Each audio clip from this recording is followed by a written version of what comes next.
एक दिन की बात है। गौतम बुद्ध अपने शिष्यों के साथ एकदम शांत बैठे हुए थे। उन्हें इस प्रकार बैठे हुए देख शिष्य चिंतित हुए कि कहीं वह आश्वस्त तो नहीं है।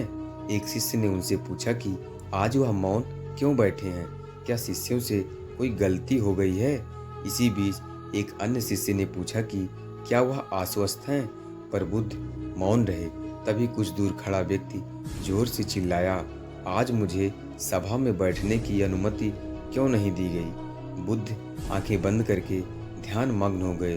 वह व्यक्ति फिर से चिल्लाया, मुझे प्रवेश की अनुमति क्यों नहीं मिली?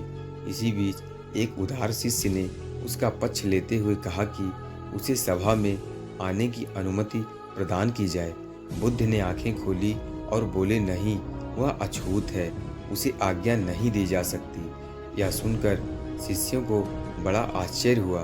बुद्ध उनके मन का भाव समझ गए और बोले, हाँ, वह अछूत है।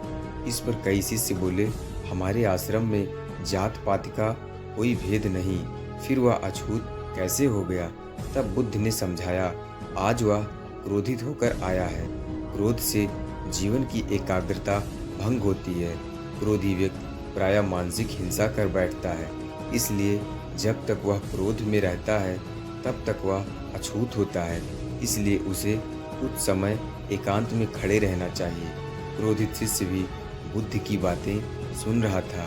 पश्चाताप की अग्नि में तप कर वह समझ चुका था कि अहिंसा ही मनुष्य का महान कर्तव्य व परम धर्म है। वह बुद्ध के चरणों में गिर पड़ा और कभी क्रोध न करने का प्रण लिया। दोस्तों, इस कहानी का आशय यह है कि क्रोध के कारण व्यक्ति अनर्थ कर बैठता है और पश्चाताप उसे बाद में होता है, जिसका कोई लाभ नहीं मिलता। इसलिए हमें क्रोध नहीं करना चाहिए। असल मायने में क्रोधित व्यक्ति अछूत हो जाता है और उसे अकेला छोड़ देना चाहिए। क्रोध करने से तन, मन और धन तीनों की हानि होती है।